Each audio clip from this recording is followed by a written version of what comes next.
paano nila ginawa na hindi malaman na may ka-chat sila sa Telegram. So pag pinuntahan na natin ang kanila mga Telegram, wala nang mga chat messages. So ganito ang kanilang ginagawa. Dapat alam mo to. I-follow mo na lang ako kaibigan at i-subscribe. So tara, let's go. Buksan ang Telegram app. Tap itong 3 lines. Tap settings. Tap privacy and security. At itap itong auto delete messages. Then tinatap na lang itong 1 day. Yan. Maglalaho ang kanilang mga chat. So ipapahawak nila sa iyo ang Telegram pero wala na mga chat doon kasi nga auto delete ang kanilang chat sa Telegram ng 1 day. So ganoon lang, huwag kalimutang i-share ang video. Salamat. Paano buksan ang nakalock na Facebook account? Interesado ka kaibigan? Pwede mo kong i-follow at i-subscribe. So tara, buksan na natin. Let's go. Okay, open mo lang yung Facebook account. Ayan, itap itong search lid. So hanapin mo lang dito sa ibabaw yung kaibigan na naka-Facebook lock. So itap mo lang ito. Halimbawa, itap mo lang yung 3 dots ng kanyang profile. Then itap mo lang yung copy link. Okay. Magbaka lang doon sa iyong Facebook. At magbaka lang doon sa main ng iyong Facebook account. So itap mo lang itong 3 lines.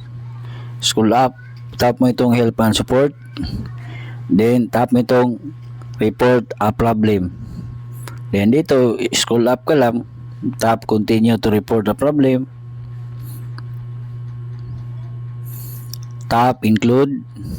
Hanapin mo lang yung profile dito kasi nga profile na ang gusto nating makita na mga friends niya. So saan ba yun? Ito, itap mo lang profile. Then dito magawa tayo ng appeal para makita natin ang kanyang mga friend list. Okay, kahit nakalock ito. Ganito pagkagawa. Dear Facebook team, I would like to see the friend list of my friend and her profile link. Then ilagay mo lang dito yung profile link niyan, yung copy paste natin kaina. So paste. Then pagkatapos mo i-paste, itap mo lang itong sign na tabanog. So ayan, pumupunta na po yan doon kay Facebook at mag-antay lang tayo ng 3 to 5 days para ipakita niya ang friend list ng ating kaibigan na Facebook account lock. Kalimutan i-share the video. Salamat. Ganito mo makita kung sakaling nakalimutan mo ang Facebook password. Salamat sa tanong. E-open ang Google Chrome browser. E-type sa ibabaw ang password manager.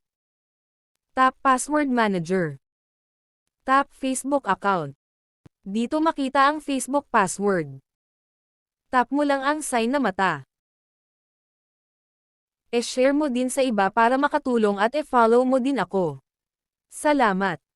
Bakit kaya alam ni Facebook ang mga napuntahan nating browser doon sa kanyang Facebook app? Ikaw ba ang nag-own nito? At ang nakabahala pa nito kaibigan, pag nakapunta tayo sa mga browser o mga website, ay nalalaman nila ang mga contacts na andun sa ating Facebook.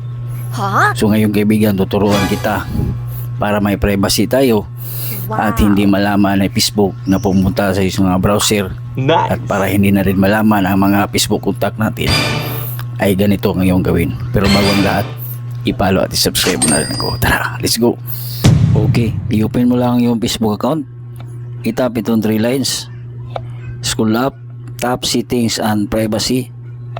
Tap settings, scroll up, tap browser, at dito mo mahanap ang sinasabi ko kaibigan kasi nga alam ni Facebook ang mga binabrowse natin.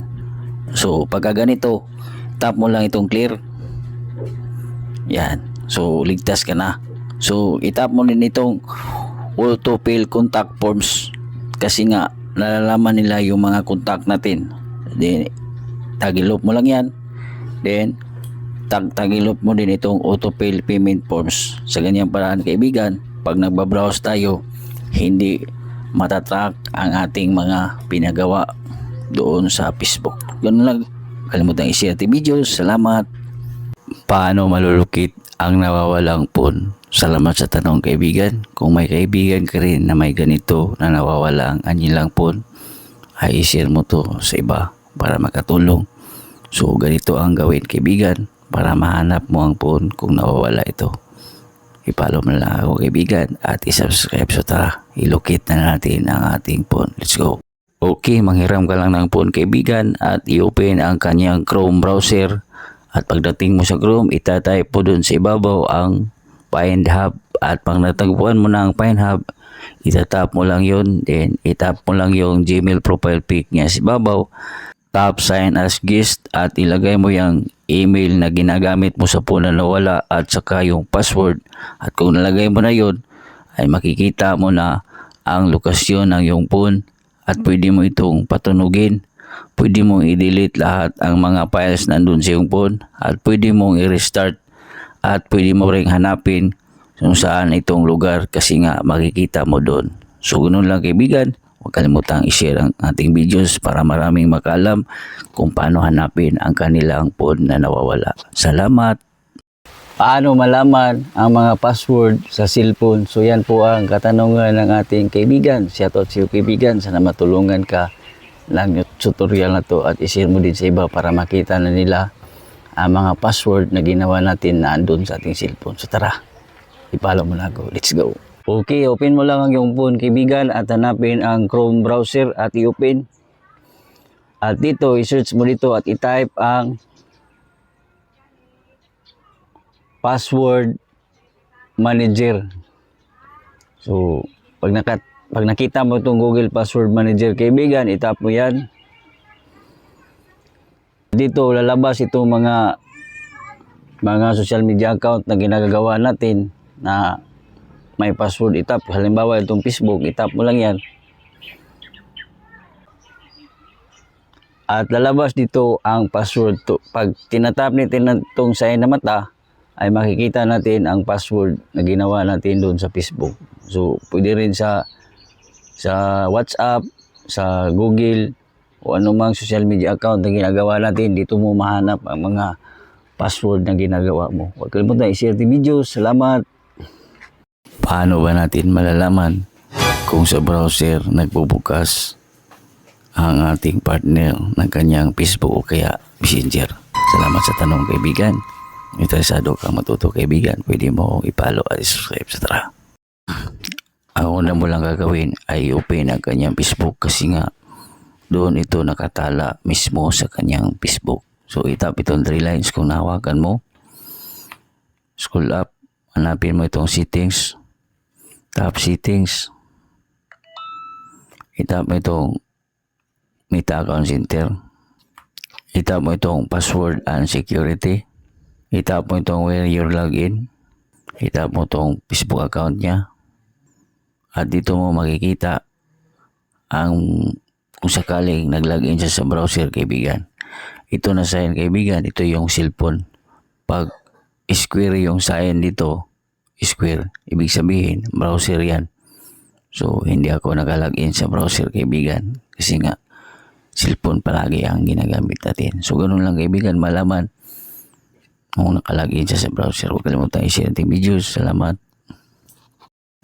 Paano makikita ang mga ka-chat na delete all na? So yan po ang katanungan ng ating kaibigan. Kung interesado ka kaibigan, pwede mo kong i-follow at subscribe. Tara, let's go. Una mo lang gawin kaibigan ay open ang kanyang Facebook kasi nga doon sa Facebook niya ito mangyayari at may kaganapan. So itap mo lang itong profile pic niya. Tap mo lang itong 3 dots. Tap mo lang itong archive. Tap story archive. Tap settings. Tap see all story settings. Tap mo can see your stories. Lipat mo lang sa custom. At ito yung mga friend na ka-chat niya na pwede dinilit niya doon sa Messenger pero makikita mo pa rin dito yung mga ka-chat na friend. So ganun. At kung dinilit niya ang hindi niya friend sa Messenger o kaya sa Facebook na mga ka-chat, ay swipe mo lang pa left side.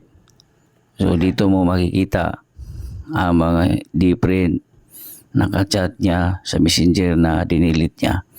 So kung hindi mo talaga hindi ka sangayon sa ating tutorial, pwede mo namang i-chat yung hindi mo print at i-delete mo at 100% dito mo talaga makikita. So ganun lang, huwag kalimutan i-share the videos. Salamat.